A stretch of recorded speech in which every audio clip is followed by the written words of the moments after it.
Welcome, everyone. I hope you have meat, beer, and your medical bills aren't too expensive because we arrived at part 2 of the East vs. West Showdown. Stay tuned.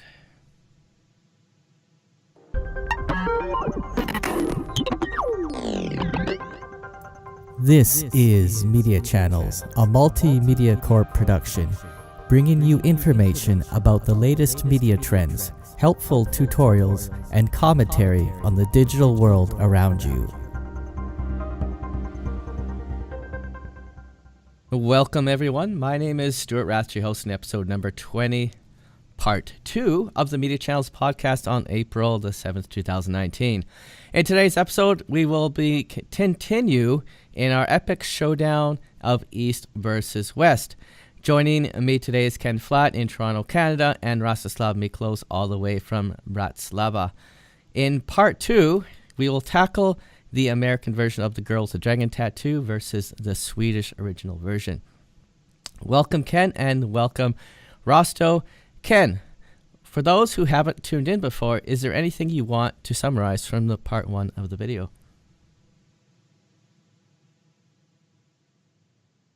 Hello again.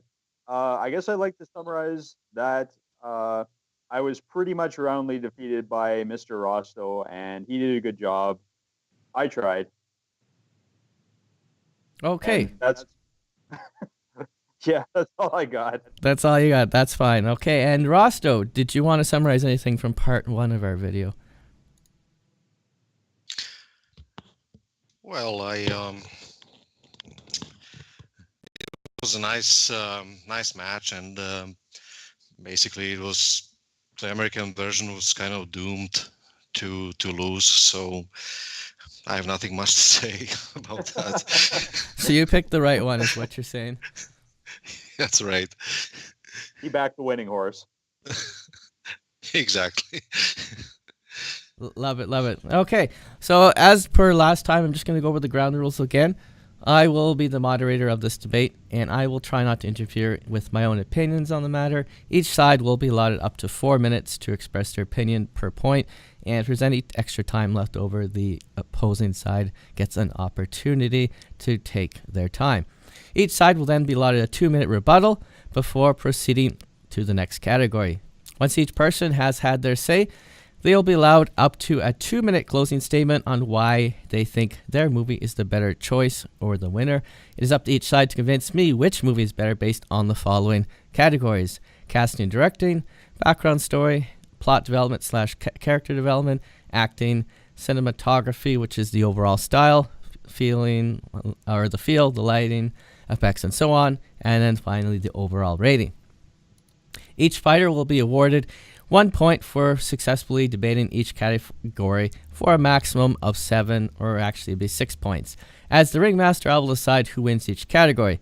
In the overall rating category, if someone completely wows me, it will be considered a knockout, and they will receive 3 points. There'll be no biting, no swearing, no crying like a little girl, unless it's because you were kicked in the privates, and no interrupting of the other fighters while it is their turn to speak. If you're caught breaking one of these rules, I'll use my discretion to either award another point to the opposing side or take away a point from the offending side. I will then tally up the points, decide the winner of the match, rinse and repeat, Bob's your uncle, yada yada yada, for this, and so on and so on. In the case that each fighter earns the same amount of points in a tie, there will be a 1-minute free-for-all where you will have to re-emphasize why you think you were right. If each fighter successfully wins a match, the tiebreaker will be decided with 10 random movie trivia questions, and I have a link for that as well. There are no restrictions on this, so you can use your Google Foo skills to find the answer if you don't know what it is. The winner will receive a lifetime supply of beer provided by the Ford government of Ontario, and the loser will hang their head in shame as we publicly tar and feather him and maybe do some other nasty bits to them.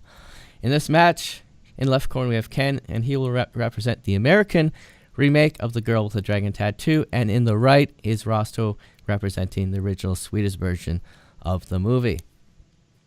So, up first is Ken. Would you please provide your brief summary of the movie? Okay, my brief summary of the North American remake of The Girl with the Dragon Tattoo. Um, I should mention that first off, that both of these films are rated R restricted, and as such, they're less family friendly than Seven Samurai and The Magnificent Seven from 2016. So just to let people know, if they don't already know, before we head into it. Um, Basically, it's based on a novel by Swedish, I believe, Swedish author Stig Larsson. Obviously, it's I think they're not as popular as they once were, but at the time, about 5 or so years ago, it was a pretty much a global phenomenon. Um, and there have been some other spin-off novels published since the original Millennium trilogy. Um, Basically a story about family ties and twisted family ties, I suppose you could say, and about a disgraced journalist and the hacker he works with to uncover the truth in a very deeply tangled murder mystery that may not actually be a murder mystery. Okay. Now, Rosto. Now, I know the movies are very similar. Would you like to provide your summary?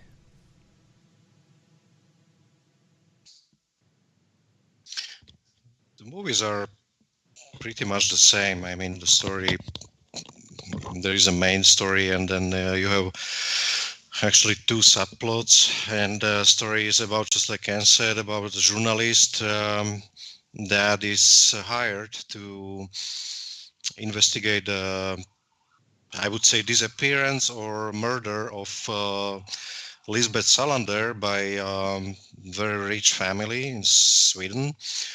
And then we have two subplots, and the one is the story about the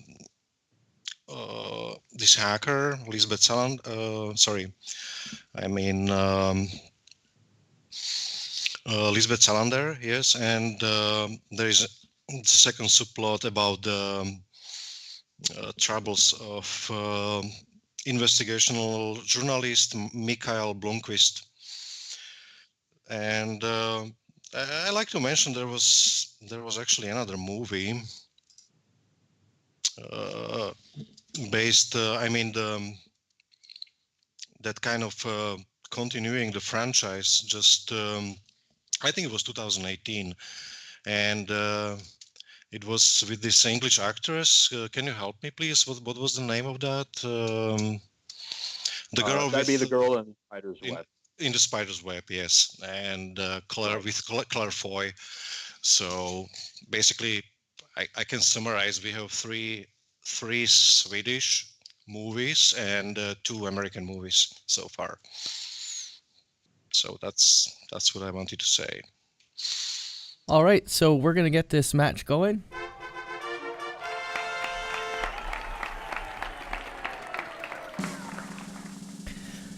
Up first is Ken in the category of casting and directing. You have 4 minutes. Please go ahead. I will go ahead. Well, in terms of the casting and directing, there are, of course, a number of acting veterans in the North American version, including Daniel Craig, Christopher Plummer, and Stellan Skarsgård, I believe is his name. And of course, you have playing Lisbeth Salander, you have young lady Rooney Mara, who actually won the Academy Award for her performance in that year. And I think it was well deserved because she pretty much committed to the thing totally. I think she went so far as shaving her eyebrows and getting a number of actual. Yeah, well, I mean that was one of the differences I noticed between this version and the original Swedish version is that Numi Rapace, I believe you pronounce it, is she she kept her eyebrows and had the piercings, but Rooney Mara just she went. I feel she committed a bit more to the style aspect of her role, and I thought her performance was great. And of course, you have the director David Fincher, who has a fair bit of experience in suspense, thriller, and other types of films.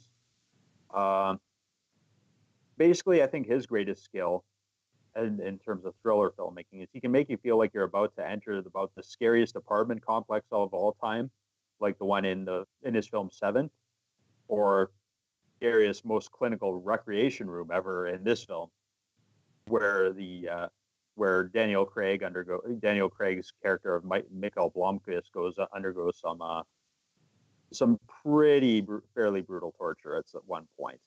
Not terribly graphic, but pretty suspenseful stuff. Right. Okay. You still have a couple minutes left. Did you want to continue a bit more? Oh, I do. Okay. Um, I, I think I can. My one of the other impressions I have is the original Swedish film. When I watched it, it felt a little bit like a TV movie for me, like maybe you'd find on Cinemax or HBO or something like that, just in how it was staged.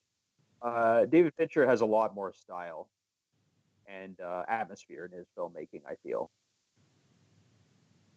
So I think I think helps a film make that much more of an impression. I don't believe it was a huge success when it first came out in North America. It uh, the audiences had or there was a fairly large North American audience for the books themselves, but but the North American film remake didn't have as much of an. I think it did respectably. I think it did 90 million at the box office in total, but it wasn't the smash that they hoped it would be. They had planned, yeah, they had planned sequels, like and possibly involving Rooney Mara and Daniel Craig again, but that didn't happen. And as Rosto mentioned, the North American version was followed by The Girl in the Spider's Web, which had like a lower budget and less, high profile actors. Still, I think you mentioned Claire Foy, who played Elizabeth. She's she has a lot of experience. I think she was in the TV show The Crown, but she doesn't have maybe not the star power that Daniel Craig or I guess to some extent Rooney Mara do. Mm-hmm. And I think that's pretty much it for me. Okay. Rosto, you have 30 seconds time if you want to use it. Okay.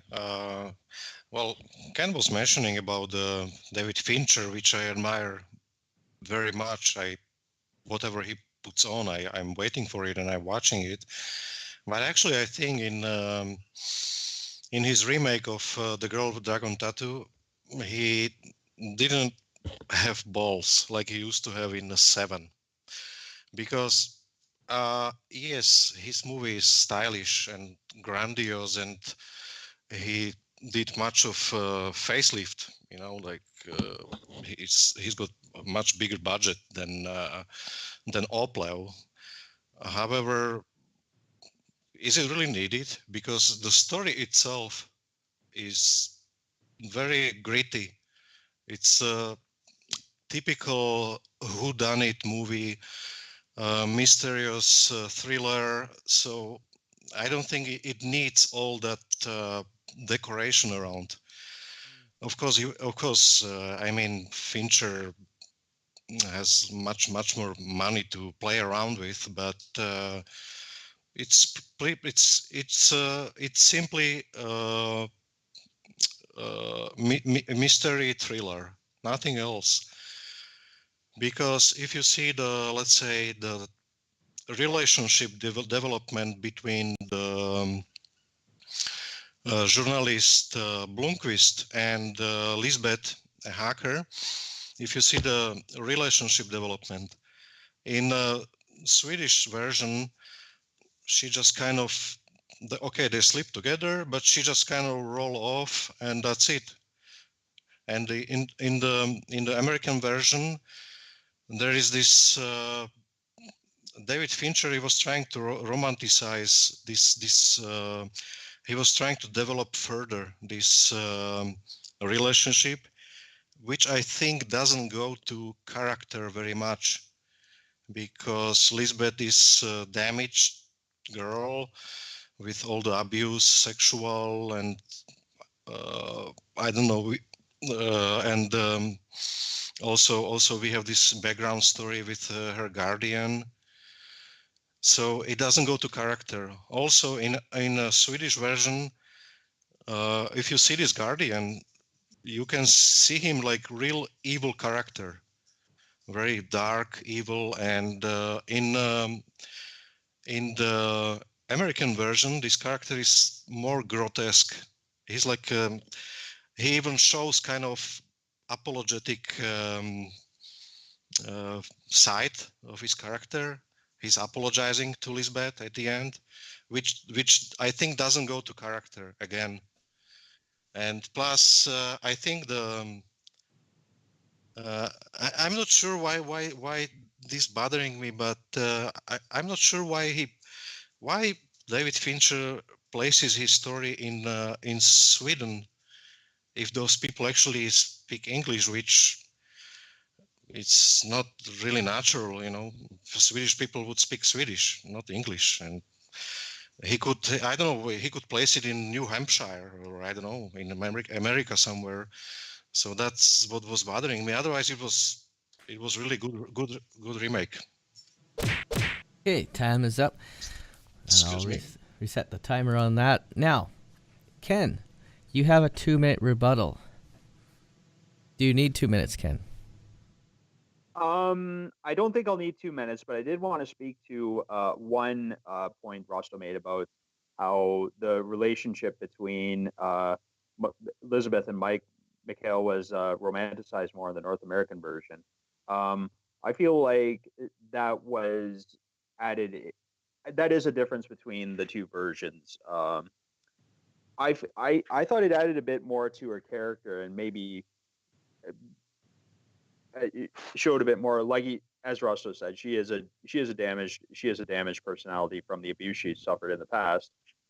But I think it garners it creates some sympathy for her as well because she's found someone that she obviously trusts and has some admiration for, but her social skills are a little bit stunted because of her upbringing or lack of upbringing, and I felt it was a bit more of an felt it was a bit more of an emotional connection that you could make with her because of that. I mean, it plays a little. I think it plays a little bit more subtle. So and you have to sort of. I guess you have to sort of understand how someone in her position could be a bit like maybe not as socially available or adaptable as other people. But I thought it was a nice. But I thought it was a nice addition to the story. I think that's it. That's pretty much what I got to get to for a rebuttal. Okay, thank you, Ken. Rosto, you have 2 minutes to finish up your rebuttal on category casting and directing.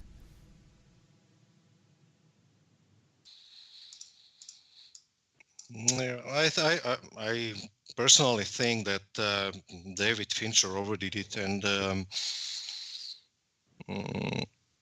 like I said at the beginning, that the movie didn't need any decoration and it didn't need the style, because the story itself is really interesting, and even David Fincher, he spoiled the moment of revelation when they revealed that the brother, nephew of the let me see his name, of the Henrik Wanger, his nephew, Martin, right? David Fincher spoiled the revelation, because in the Swedish version, when he came to Martin, he still didn't know what's going on. He got his pill to his drink, and suddenly he would wake up in this torture chamber. But in American version, he already knew. So I think that moment, kind of very Hitchcock moment in the Swedish version, was spoiled by this very factor. So that's another thing I would I would like to point out. So I think even though the Swedish version was more like a TV version, but there was no need to make it any better because the story itself was amazing. Okay, your time is up, Rosto. Reset the timer. Now, for category 1, you both had some good points. I tend to agree with Ken though that I found the characters more interesting. It was a lot more subtle than our last review, but I found the characters more engaging than this in the American version than the Swedish version. You, Rosto, are right about it being more TV style for sure, and I did get that sense from the characters for that, and because of that, I felt like it was hard to follow along with the characters. They didn't really engage with me that well. They may have spoiled the moment, as you say, but I don't think it really matters in the gist of the casting and directing category. And I found that the main character was more... I can't really say it was necessarily one way or the other. They were very similar, but the other supporting characters I found to be quite a bit different. So for those reasons, I'm going to give the point to Ken on this one. And let's see if I can find the sound. So Ken gets 1 point for the casting and directing category. Congratulations, Ken. And I suppose... Thank you. I'm glad you're off to a good start so far. So we're going to reset the timer here, and then I guess we'll move on to category 2, which is background story. And this time Rosto is going to be up first, and you have 4 minutes. I hope you're ready.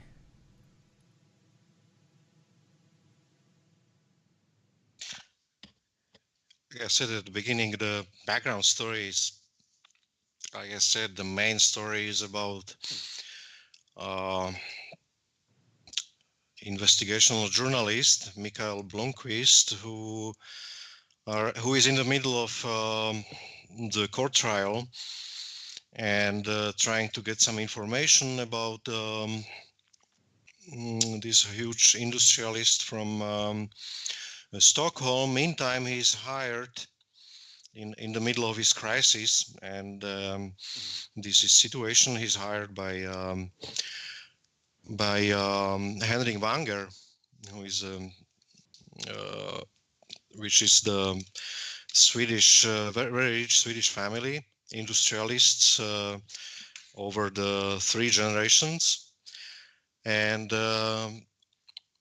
he's hired to investigate the disappearance of one of the family member. There is this young girl who disappeared back in 60s. And there is another thing which is really interesting and which we don't see in the American version, that Mikael Blomqvist actually already knew this place. I don't know if you noticed or not, but there was this memory flashback, and his memory goes back when actually sister of this or cousin, female cousin, was actually his babysitter at the moment. He was there actually for summer holidays on this very place where these things happened. So also there is some kind of interesting twist. You know, he's personally attached to this place. So there is very interesting difference between American version and Swedish version. We don't see it in the American version, and also as the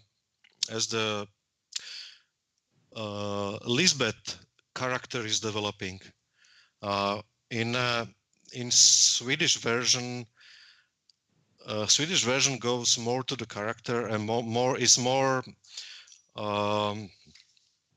to the character that is described in the very book that that the movie was based on, and that is her. He's really quiet. She's really quiet. She's really smart, but she can be also very aggressive. And we see in the Swedish version how she's kind of like swinging the broken bottle and on those bunch of guys who are trying to attack her. And in the American version, she just kind of slide down in the subway and disappeared when the guy was trying to steal her laptop. So I think the character development is better described in the Swedish version, and is more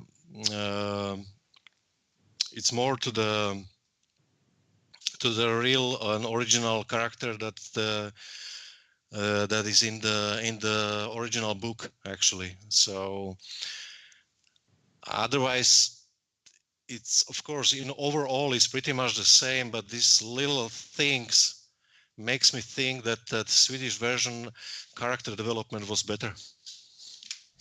Your time is up, and that is the one thing that confused me a little bit about the Swedish version, the subway scene. I didn't quite understand how that fit into the rest of everything, because yeah, it was definitely not in the American version. Maybe that's something you two can in your rebuttals speak to. So Ken, you're up. You have 4 minutes. I'm gonna reset the timer here. So go ahead with your background story synopsis. Thank you. As Rosto, I believe, mentioned, the background story of both versions is very similar, and it goes so far as to there. I'm pretty sure I detected some replication of, or in Fincher's version, he replicated some of the shots, the camera shots that appeared in the original Swedish version, and I'm very sure that they actually used the original location, many of the original locations from the Swedish version as well. He he did, as Russell mentioned, there are some differences in how the story plays out. Going to his example of the subway scene, where she shows a bit more of her feral nature in the Swedish version, I guess. I'm kind of thinking that maybe he wanted to save her. I should probably mention we might get into spoiler territory from on occasion as we're going along here. I kind of think he was trying to save the impact of how violent she can get for the part where she gets her, I guess, comeuppance on the guardian or the truster who takes care of doling out her cash whenever she needs it. Because that's for anyone who's seen the film, as we have, that's a pretty. I think that sequence is much more effective in the North American version. Definitely more grotesque, I guess you would say. So I'm thinking he wanted to save that moment to illustrate the impact of how desperate she can get and how hard she can fight when she gets backed into a corner. And also, it changed. Rosso and I talked about this before. It changed. There are changes in the ending as well. In the original Swedish version, I think it's kind of ironic that the Swedish version had more of what I felt was like I guess you would say a Hollywood ending as compared to the North American version. But I'm going to save my explanation of that for when we go to category 3, the plot development. So I'll save my spoilers for then. I see. Okay, now, did you have anything else to say about the background story? I mean, it's a pretty hard category to go against. No, I think if Rosto wants my time, he's welcome. I think he's welcome to it because he's going to need it. And the fish come out. Rosto, would you like to take his extra minute and 10 seconds or so? I'll see, because yeah, you caught me there, Ken. And I actually kind of mixed the third category with the second in my spiel, but there's really not much to say. I mean, the background story is really copy paste, and the only thing that the Fincher did was he put on some style to increase the potential and the quality of the movie, but in the end, I think he made that movie insignificant because in the end, the viewer would say, okay, this is still just mystery thriller, nothing else. And like I said, it didn't help. It didn't need any help. This story didn't need any help from the increased budget or anything else. So in the end, I think the background story is pretty much the same. That's not really rebuttal, but that's all I can say. Yes, it was actually. Well, if you're not going to continue with your time, I'm just going to comment a little bit myself. But when I was watching the movies, it's rare that you see two movies that are so similar in their background story. Like, I almost thought if it wasn't for the change in characters and stuff, I thought maybe they were almost the same movie. But basically, yeah, the background story was very similar. As you said, Rosto, other than the few little additions here and there to help develop it a little bit further, there wasn't much difference. So I don't know if you guys. Ken still has a 2-minute rebuttal left. I don't know if you want to use maybe a minute of that, Ken, to just summarize any final points on that. To be honest, I no, I think I'm good. I think Rosto has made some pretty good points. So I think I'm good. All right, so I'm gonna stop the timer. Now this one's gonna be a hard one for me. I'm not sure who to give the point to. You did have a point, Rosto, about the increased plot or the background story slightly, with the subway scene. But Ken again, he said that the different ending in the Hollywood. Do I have to flip a coin, or maybe? Oh boy. Rock, paper, scissors. Rock, paper, scissors. Okay, well I can't see what you guys are doing with your rock, paper, scissors, so maybe. Yeah, I know. Okay, maybe what I'll do is I'll do a number from 1 to 10, and the person closest to it will get the point. As sad as that is, they think you both had. I think you both should. You know what? Maybe I'll both give you 1 point in that category. How does that sound? Does that sound fair?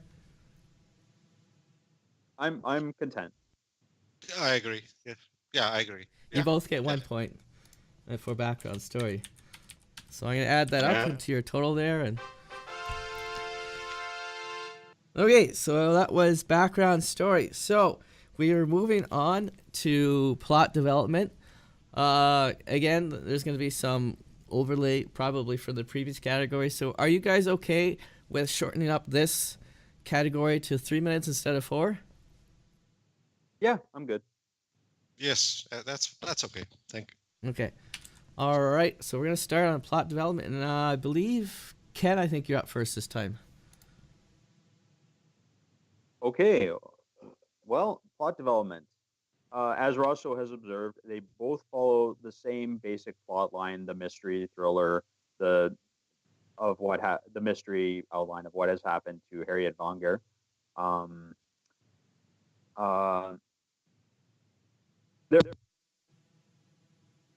Oh, hello. Hello. All right, folks, we're gonna pause the stream here. It seems we have lost the connection to Rosto and Ken. No, I'm still here. Okay, you're still here, Ken. Are you still here? I'm still here. Sorry. Okay, I'm not sure what happened there, but we'll reset your timer to 2 minutes and 30 seconds, so you can go ahead again. Oh, Okay. not 3 hours. Go ahead.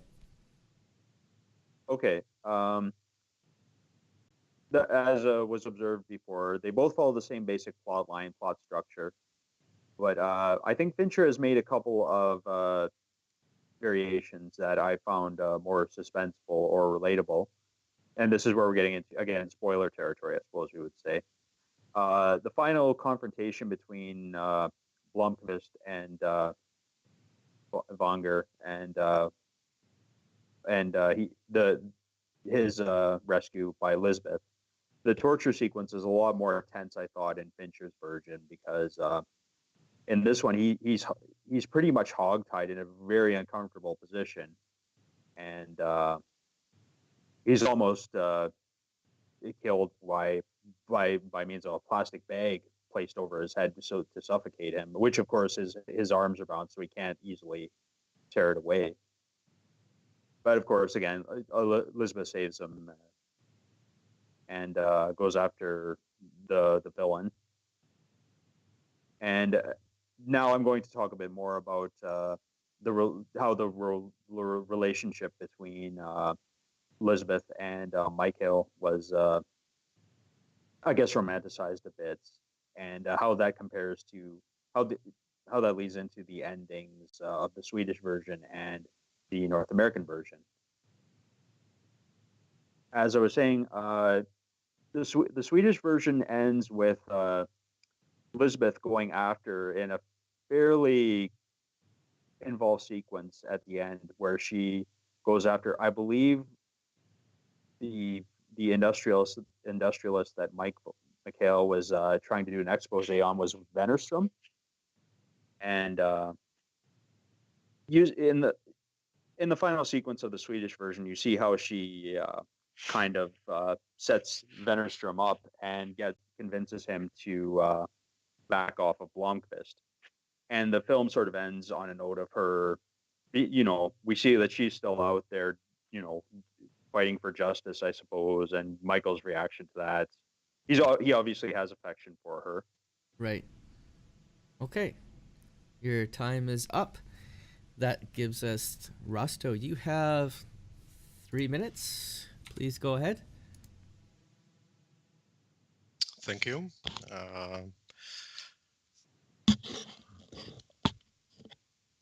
So we have another category that's character development and slash plot development. I think, like I said before, there was no need to those additional sub stories or subplots especially about the kind of developing that relationship.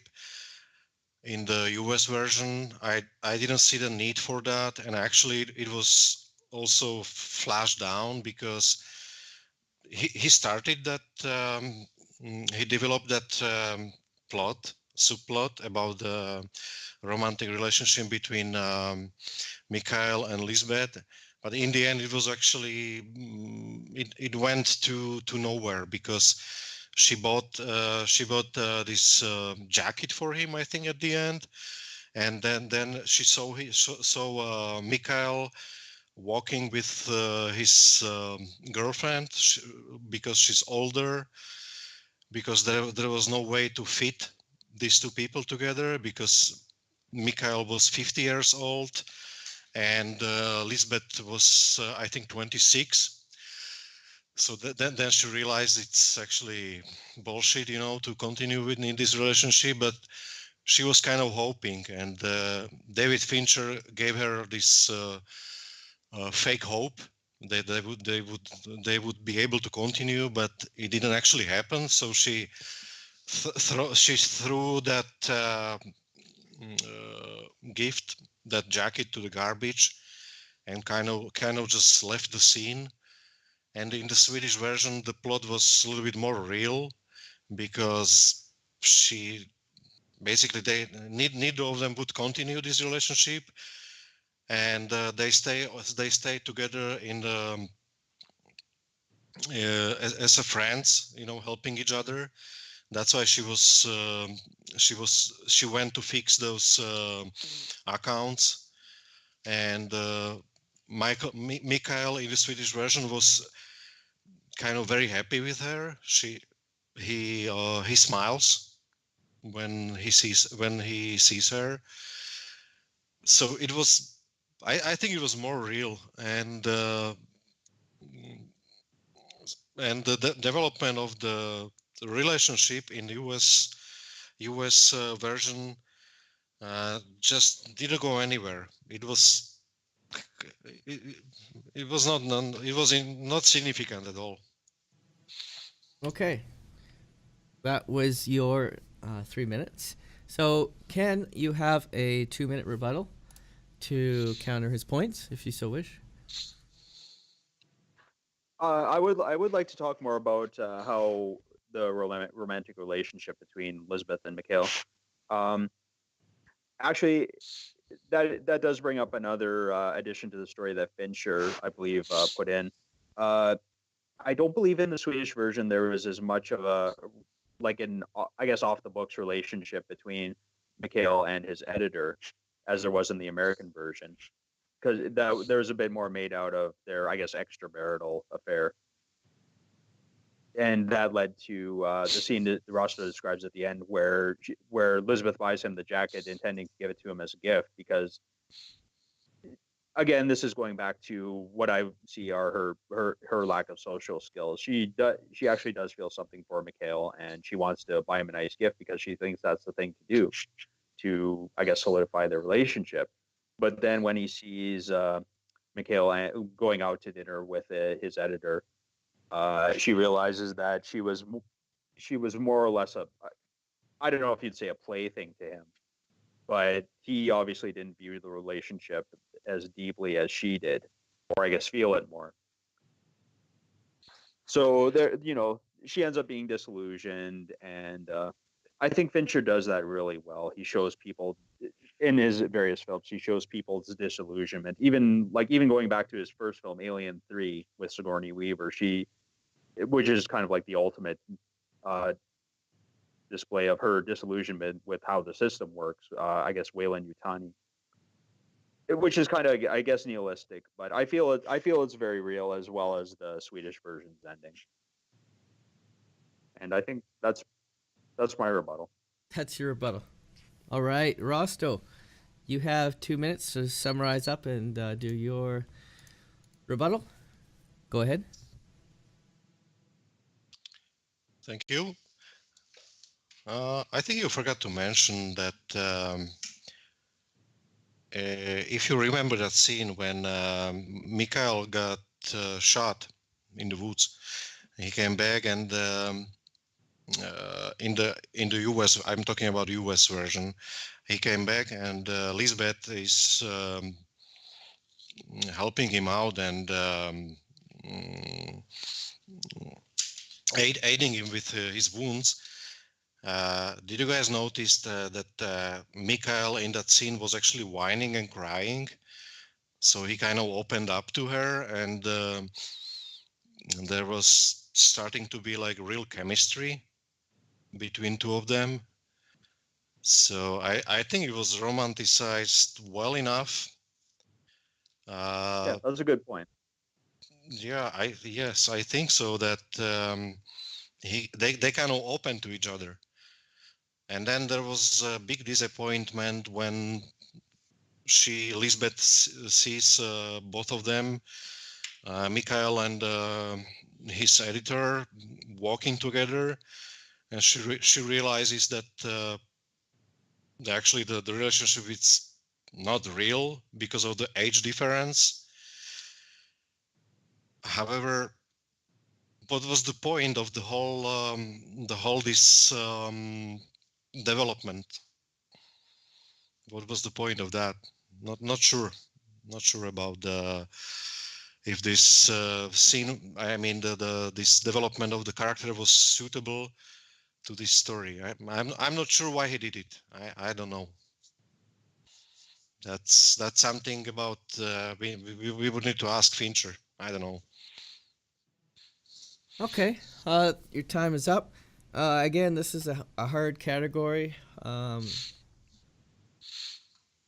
Perhaps your comment there about the the scene where he was opening up more. Perhaps it was because it was directed more to a American audience. Perhaps that answers your question. I'm not too sure. The Swedish version, okay, I agree with you as well that there is a little more development there. I'm not sure I agree with you on the romanticization of it too much. I don't feel like the movie was overly like I've seen a lot of movies that go way overboard in romanticizing, as you say, but I don't feel that was the case in this one. And for Ken, I don't know. I find it this one's a difficult one. You don't have an opinion? Well, this one's tough for me. This one's very tough for me. I usually have an opinion, but it's been a little bit difficult. I think I'm gonna lean towards Rosto on this one because I think there's just a little bit more there that can be said for the movie than the American version. Now, I am a little bit biased here with the movie in general because I have this idea of what a movie should be, but I'm trying to be objective, and I think maybe Rosto's point just hits home a little bit more than your point does, Ken. So, with that in mind, I'm gonna give Rosto the point for plot development, and that was actually a very hard one. I don't think either of you argued it your point unsuccessfully. I think maybe the edge was just given to Rosto in that case. So here is your point. And then Thank you. You gotta love the sound effects, that's for sure. So we're gonna move on to category 4, which is acting. Now again, we're probably there's gonna be some overlap here, I think, from the other two categories. So are you guys satisfied with 3 minutes or 4 minutes, or did you if you really prepared something for this category, we can go longer? I'm okay with 3. 3? How about you, Rosto? That's fine. 3 minutes are okay. 3 minutes. Okay. And you are up first, Rosto, this time. So please go ahead and give us your breakdown of acting. Thank you. I think the Swedish director Oplev got his Swedish crew working very good. They were really genuine, and of course, Mikael Nyqvist is amazing actor and plays to the character really well. He did you notice that Mikael Nyqvist works more with his inner emotions, so he doesn't really express them outside, but you can see on his face when he's pissed off. But even though he doesn't work with his emotion going outwards, but you can see really when he's pissed or when he's sad or when he's satisfied and happy and so on. So I think he's really great Swedish actor. Also, to counter the Ken's mentioning about the Rooney Mara, that she actually, Ken said she shaved her eyebrows. I would like to say about Naomi Rapace. She was actually preparing for this role 7 months. She took some trainings about on kickbox, as well as she lose her weight overly to be like this character that, let's say, don't eat in regular basis, always behind the laptop doing some hacker stuff, and also this psychologically damaged person, which would be pale and really underweight. So also, I must say also now Naomi Rapace was really prepared for this role. I like also the other actors, Henrik Vanger, and uh, and also the actor Peter Haber, who was playing the Martin Vanger. He was really creepy. I mean, really goes to the character, as well as the Swedish Guardian. He was really evil. So I see his acting. Like I said before, the American Guardian was kind of grotesque, but this Swedish Guardian was really he played that character really well. So that's that. Yeah, that's my 3 minutes. Okay. Ken, I hope you have a good rebuttal for that one. Go ahead. I might have a little something. Um, Actually, I should mention that I believe I've been mispronouncing Rooney Mara's name. It's actually pronounced Mara. So I'd like to correct that right off the bat. Um, and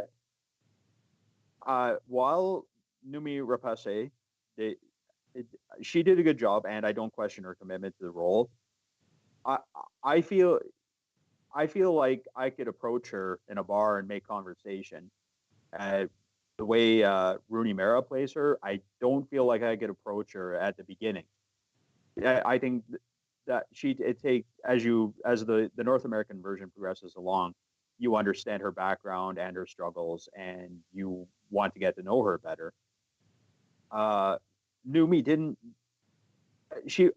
Her performance was good, but I know, as Rostov said, she did a lot of preparation, but I think Rooney Mara did a fair bit of preparation as well.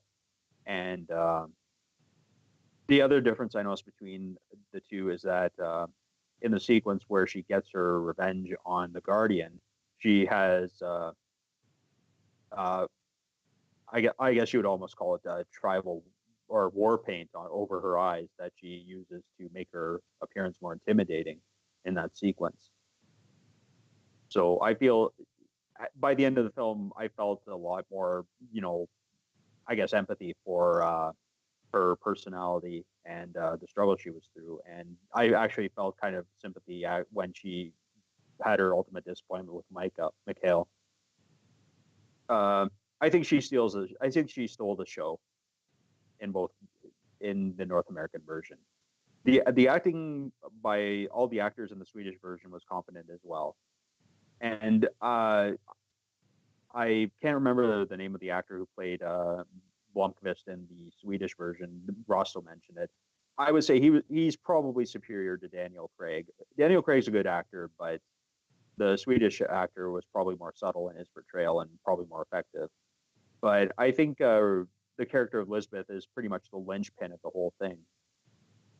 And I thought Rooney Mara played her really well and deserved that Academy Award. Okay. That, We have 25 that's it. seconds. Okay. So we'll just reset the timer. Stop. Now, those were some good points. Now, Rosto, you have 2 minutes to finish up your rebuttal.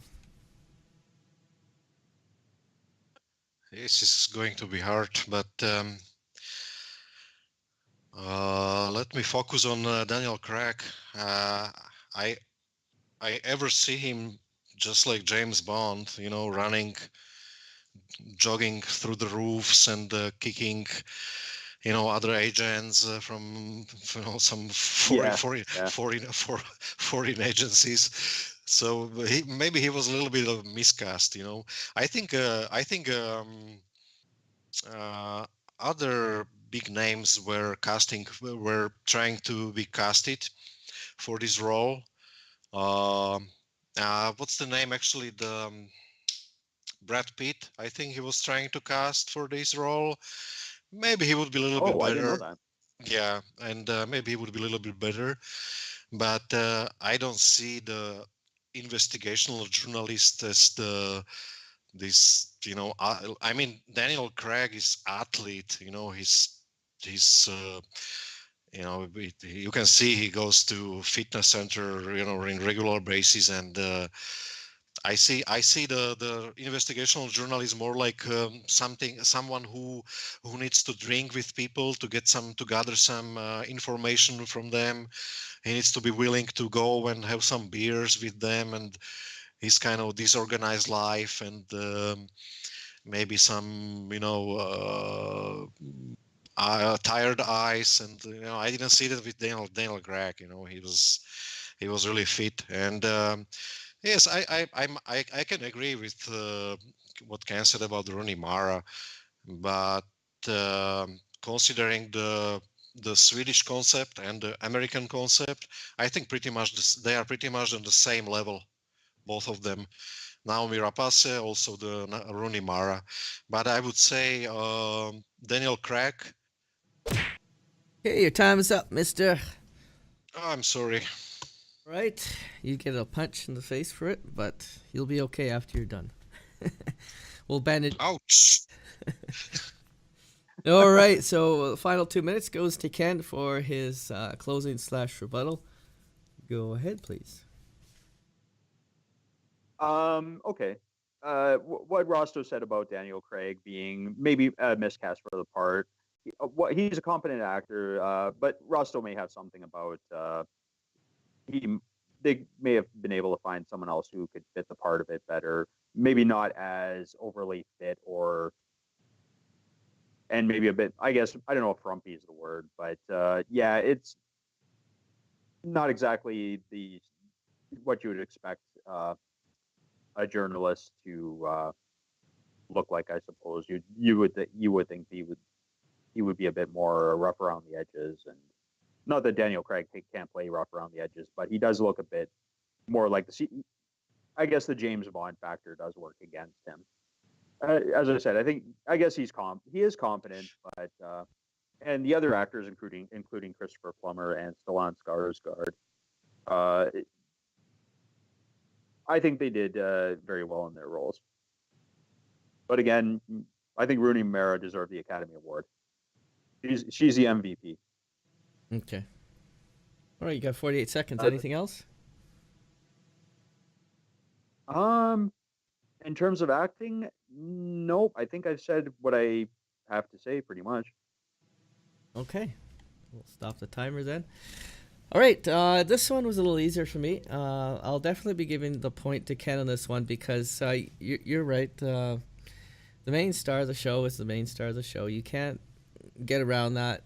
And even though they were very similar in some ways, there was an edge to her performance in the American version.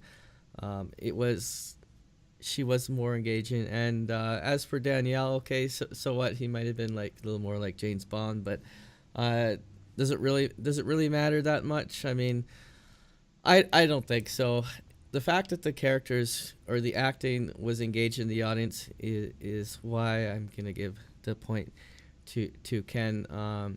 Sure, you might have had some more. Rosto, you did have a point about the characters being more evil versus being more grotesque, but that doesn't necessarily make for good acting in my period. Anyone can act like a stoic sort of evil character, but if you can engage in the audience, I think that's the most important part when it comes to acting. So here's the point to Ken.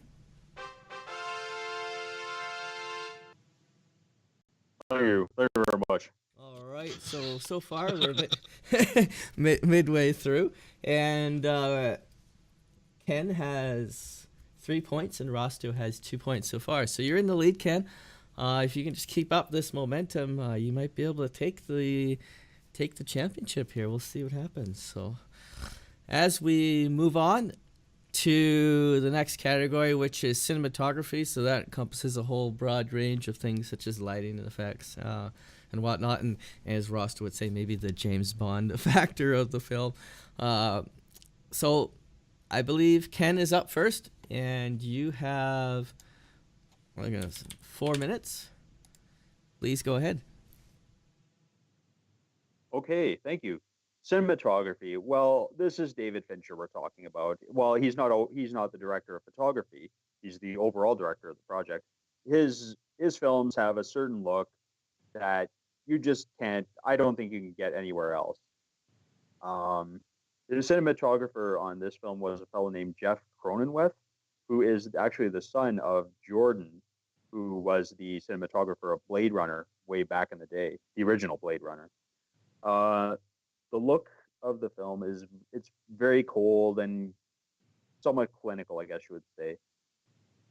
And I guess you would say there's detachment as well. But like like his other films such as Seven or even Alien 3, which was his first major film, you you can't look away.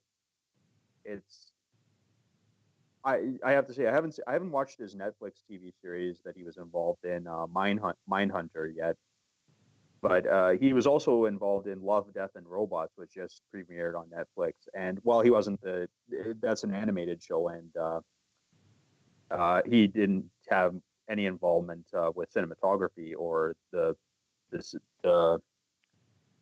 visualization of it. It still has the stamp of what he does. But in this film, the winter landscapes, the even the office scenes, and of course that rec room. I guess it's called recreation room, and, where the torture sequence happens, and also the lighting in the sequences where Elizabeth is, I guess you would say, taken advantage of by her guardian, and then the lighting and the cinematography in the sequence where she gets her revenge on him. As I said, you can't look away. It's just very well composed, and six sticks in your memory, I think.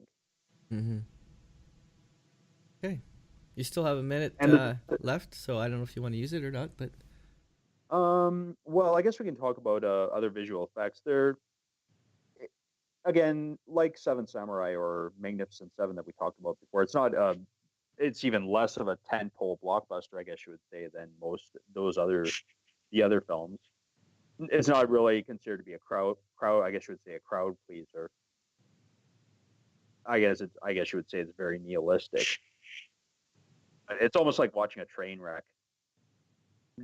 Very compelling and now what did you think about the action scenes? um not that there were a lot of action scenes, but I thought they were pretty well constructed. The, Again, with the chase scene at the end where Elizabeth is on her motorcycle chasing the villain, and when he ultimately ditches his vehicle. Right. Did you find that the cuts that there was a lot of fast cuts or were there shorter cuts? Did you find they were distracting at all or not distracting?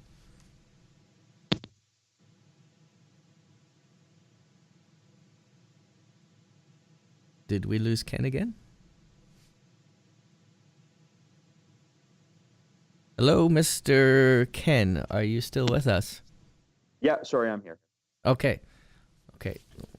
So we didn't catch the last 5 seconds of what you were saying there, but I was just mentioning what your thoughts were on the cuts, if they were distracting at all, if they were too fast or too slow, or if you had any opinion on that at all. No, I feel as editing of action sequences and other sequences, I not distracting at all. I think the geography is always pretty clear of what's happening and where. So I think his editing is at least up to par. Okay. You got a few seconds left, so I guess we'll just end the timer there. Okay. So that gives Rosto 4 minutes, unless you wanted less time, but I don't think Ken managed to go through 4 minutes, so we'll give you 4 minutes. So please go ahead, Rosto. Thank you. Let me just say at the beginning that there is a huge difference between the budgets, because in the American version, I think he was working with 10 times of the Swedish version budget. So David Fincher has much more money to play around with the sound effects and visual effects. I didn't find real that motorcycle sequence because I think she would go off the road because there was a snow. So I don't think she would be able to go this fast. So I kind of find it unreal. I'm not sure. I don't think so. I don't think so. She would probably crash the bike and herself too, in that speed to going through the ice and snow and in those conditions in this Swedish country. So I found it a little bit distracting because uh, I understand he's got lots of money to work around with, but what's the point if story itself was really good? Uh, yes, and Ken was right. There was some facelift because now dildo is not plastic, but in the Fincher's version, dildo is from stainless Oh yeah. steel. So it's, yeah, of course, it's a little bit more more distracting, and the recreational room is, Could of be used course, as a much murder weapon, eh? exactly. So, but for me, it wasn't necessary. Like, I mean, there was this revenge moment, but she did it the same in the Swedish version, even though with dildo was from plastic. But also the of course the this torture chamber or recreational room in the American version, it was much more with all those leverages and um, some there was some technological lift up, but I mean, it it didn't really, the moment was spoiled by the very fact that he went there already knowing that Martin was actually the villain, but in the Swedish version he didn't know. So that was kind of Hitchcockian moment, and that's why I think Oplev, the Swedish director, he doesn't really need to play much with the extra visualizations of the film, because like Ken said, the country was really beautiful with lots of snow, kind of dark, cold, so that was the same level, but the other effects are were not really necessary for me. That's my point, and that's why, comparing the money the Swedish director has uh, could use and American director, I think they both did really good job, and actually I found some of the Fincher's visualization a little bit distracting. Thank Okay. you. All right, so that ends your timer. That would give Ken a 2-minute rebuttal. Please go ahead. Okay, I have a little bit to go ahead with. What Rosto said about the higher budget, that is true. It also allowed for him to. I'd like to make mention of the musical score, which was, of course, composed by Trent Reznor of Nine Inch Nails and his frequent collaborator Atticus Ross. Uh, and I didn't mention yet the title sequence of the North American version. I think you talked about this before at some point as well. How the title sequence is pretty epic. Yeah, the title sequence was Very pretty trippy much stuff. epic. Like, if I'd never seen the movie before and I saw that, I'd be like, well, I'm going to watch this movie just based on that. But It's a grabber definitely. And I think also to his point about how we know how Blomkvist knows he's going into a dangerous situation in the torture chamber slash rec room. I think the suspense in this version comes more from the fact that we know he's heading into something bad, but knowing Fincher as I do, the the suspense comes from what kind of situation is he heading into? Like what kind of twisted situation is he going to be walking into? Like what is Fincher's imagination going to come up with this time? Because as you probably know from the movie Seven, which was modeled around the seven deadly sins, there were some pretty harsh deaths involved in that film that I guess pushed the envelope. So I personally wondered what was going to happen to Blomkvist. That's where the suspense came from for me. Right. Okay. Good point. Okay, 15 seconds left. Did you need it? I think I'm good. Okay. Nope. All right, we'll stop the timer there. And I believe I owe a 2-minute rebuttal to Rosto. So if you could do your closing on this category. Well, I would like to. I would like to return to these bike scenes that were really unreal, and overall of the use of the special effects. Like why do we need them if story itself is great, and really the movie was really gritty and very good. So why do we need all these special effects and visualizations? That's my only question. Otherwise I would be just treading water here. So yeah, that's it. That's all I want to say. Okay. Well, yeah, there's a point to be made about going over the top with cinematography. Obviously, I feel like we're going back to the debate we had in Samurai 7, Seven Samurai, or Samurai 7 and Magnificent 7 with the budget difference again, elevating the cinematography up. I don't feel that it was too over the top, but it could be because I'm so used to watching Americanized movies and Hollywood-style films. Not to say that I don't appreciate lower-budget movies that do things a little simpler.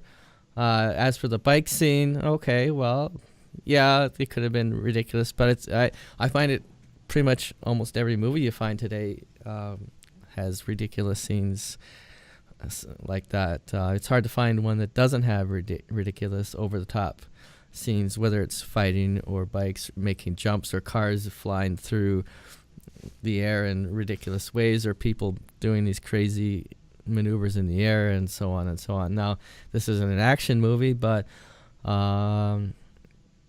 maybe throwing in a scene like that can, just kind of can get you out of your seat a little more, and just kind of, it might be a technique that he was using to kind of get people to, wake up, don't fall asleep. So I'm not sure that's a valid point or not, but it may be. In Ken, I mean, it's hard to argue against a budget such as that.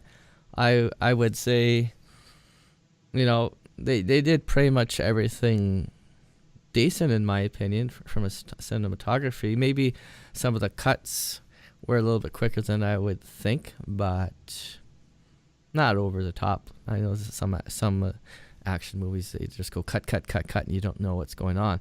I don't feel that was the case in this movie, so I don't think Rasta had a valid point there.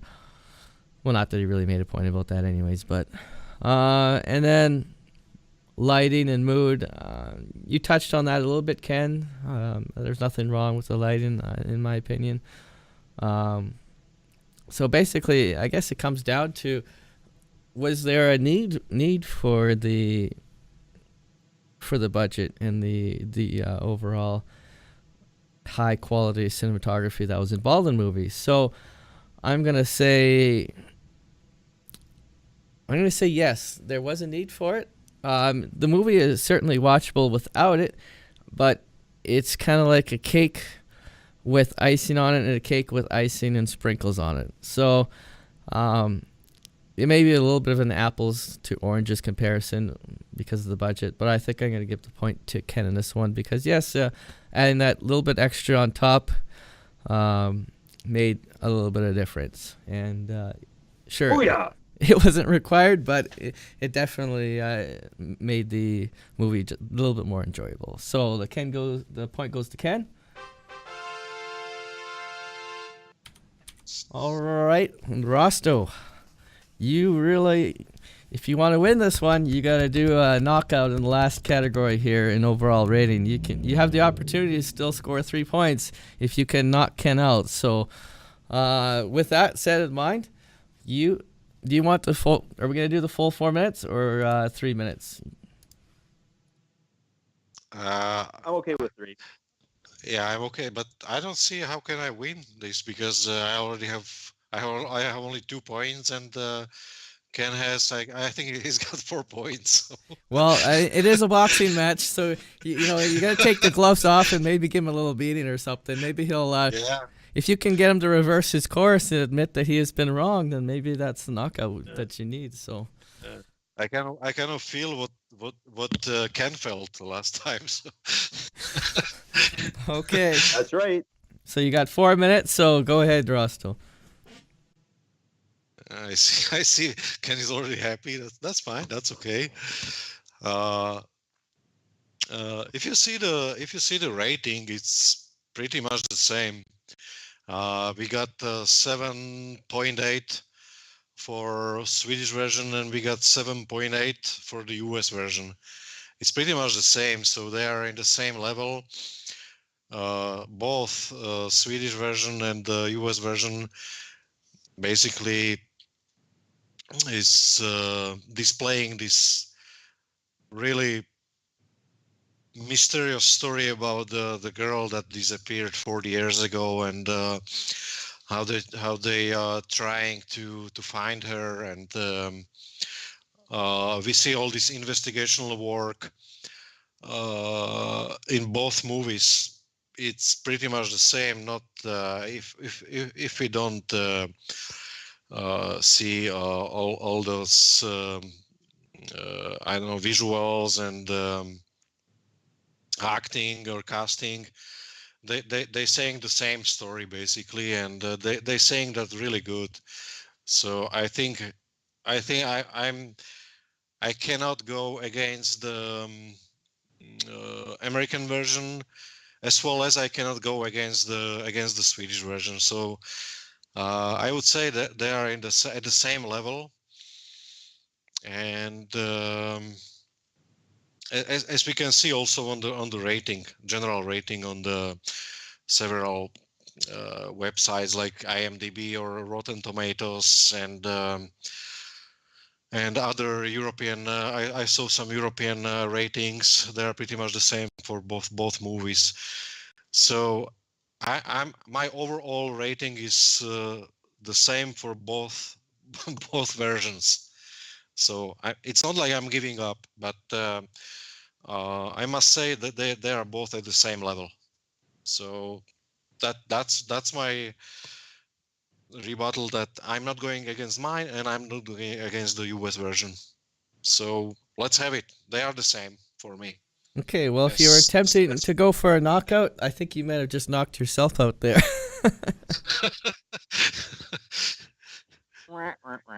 Wait, I gotta get the sound effect. There you go. All right, so you had 1 minute left. I don't know if you want to use that time or just let Ken go ahead. No, I'm kind of feeling that I'm losing already. So he's given up. He's rolled over and played dead. I'm knocked out. You know? I will be just treading water here, you know, so, or shooting the breeze. So yeah, yeah, I can go for it. Okay. Man.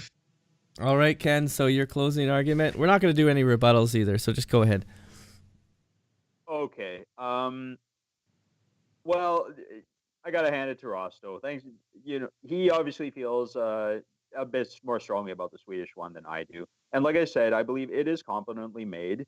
But I kind of feel like I was watching a Netflix movie at points. Even it just didn't grab me. Like, I'm gonna come off sounding like a David Fincher fanboy here, but just how he wraps everything up, and the presentation, the music, the cinematography, the lighting, the mood, the acting. I do agree that Daniel Craig is probably the weak link as far as the acting goes. Not that he's not a competent actor, but he probably wasn't the best fit for the role of Mikhail Blomkvist. But as I said, Rooney Mara runs away with the thing as far as I'm concerned. And I guess if I had to come up with an overall rating, I'd say 8. For the Swedish version, I'd probably go about a 6 because Numi Rapace, she did a good job, and the other actors as well. It's just there wasn't a lot of style that really makes that film stick in my mind like Fincher's does. And as I said before, the Swedish version felt, ironically, a little bit more like a product of Hollywood than Fincher's film did, because Fincher makes very compelling films, I feel, but it doesn't, to me, they don't feel like a Hollywood product, and it's got his own sensibilities. Yeah, that's it's definitely true. Like it's not a standard American film, that's for sure. He really went. I guess he wanted to kind of stay away from that mentality and try to do something that was, I don't know, more. Come on, Ken. I'm already on the floor, and you still you still beating me up. Come on. Hey, man, I told you I felt I had a stronger case. Kick 'em all down.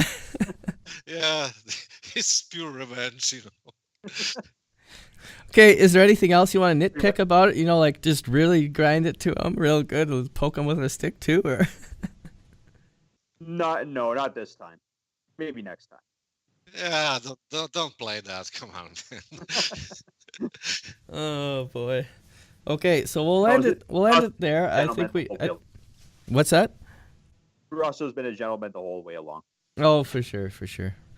Okay, so he's the better man this time. Well, here's the interesting thing. Rosto won the first debate, and Ken has won the second debate. Let me tally this up for the second one here. I'm just gonna give it to. Okay, overall rating for Ken. So we have. Oh wow, he really mopped the floor with you this time. 6-2. Wait, is that right? 1, 2, 3, 4, 5. Gosh. Sorry, 5-2. But there was that one category. It was a tie. So. That was right. So don't feel too badly. You got at least 1 point out of it. Well, at least something, I tried. That's good for one beer, isn't it? At least, yeah. Go on. So, anyways, here's the victory music.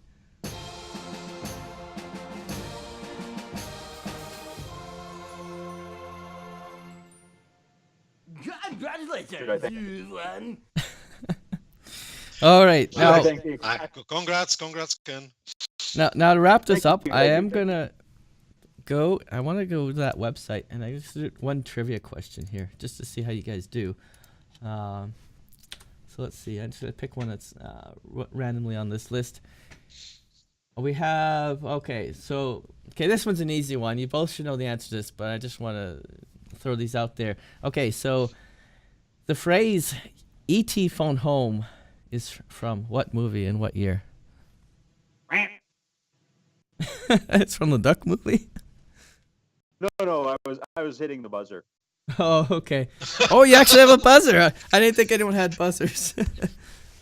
All right, so I don't. I'm just making the sound effect. Okay, so Ken, what's your answer? That would be E.T. the Extraterrestrial. Do you know what year that was in? That 1982, I think. Oh, look at that! Ding ding. Oh, my sound effect isn't working. I think that's from 70s. No, you're wrong. Oh, okay. Yeah, that's from 82. 1982. Did you know the answer to that one, Rosto? Or did you know the answer to that one, Rosto? I did, but I didn't know the year of the make. Okay. All right. So I'll ask another question. Okay. I'm gonna look for one that's a little bit harder this time. Okay, that's way too old, from 1932. Let's do something more modern. Okay, that one's way too easy. Okay. Here's one from the 90s. Show me the money! What movie is that from and what year? You gotta do your buzzer if you're gonna answer.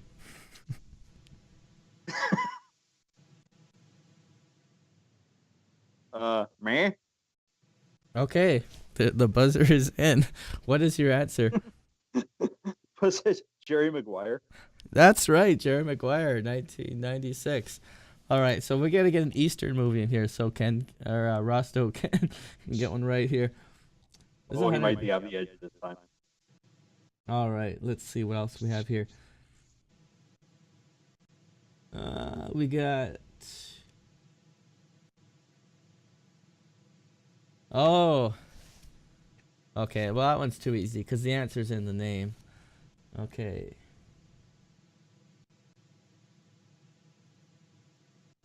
Okay, I think Rosto will know this one. All right. So the phrase is, "Here's Johnny." What movie is that from? That's from Shining. You gotta buzz in though. Yeah, I buzzed. That's from Shining. No, you actually have to buzz. You gotta make a sound effect. Oh, okay. There we go. And the answer is The Shining from 1980. 1980. Good movie. Love that movie. Maybe we should do... It's great. It's a great movie. Okay. Yep, Thank you, boys, for joining me today and for the debate here. Good time. So how about we meet for another movie or something? Oh, for sure. So I'm just going to wrap up the podcast here and we can discuss what we're going to do next. I did thoroughly enjoy myself, especially how Rosto punched himself out at the end there. But thank you, everyone, for joining me today. And this will conclude our East versus West podcast, part 2. I will put if there's any relevant links, I'll put them in the description of the podcast. And as always, thank you everyone for watching and listening. You can leave me questions or for Ken and Rosto in the comments section on YouTube or on the podcast page. You can also view or listen to more of these podcasts. I would appreciate it if you liked our Facebook page. Subscribe to our YouTube channel by using the watermark in the bottom right corner or follow me on Twitter. You can also listen to these episodes on popular podcasting platforms such as Libsyn, iTunes, and Stitcher. For a full list of podcasting platforms, please see the description or visit our website at multimedia.ca/media-channels. And I appreciate your support and generosity. And I hope to see everyone soon. Thank you for joining me today.